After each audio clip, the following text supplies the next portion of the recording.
Hi everyone, cute प्राप्ती या चॅनलवर तुमचं स्वागत आहे.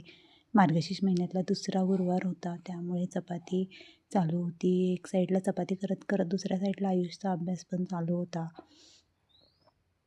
चपाती झाली, त्यानंतर नैवेद्याचं ताट करायला घेतलं. आज मी चपाती, गवारीची भाजी, शेवयाची खीर, पावटा वाटाणा भात आणि पापड असा नैवेद्य तयार केला होता.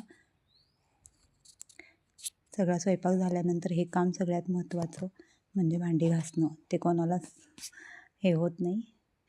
त्यानंतर प्राप्तीला झोपायला आले, पण मॅडमचा झोपायचा मूड अजिबात नव्हता. तिला मस्ती घालायची होती.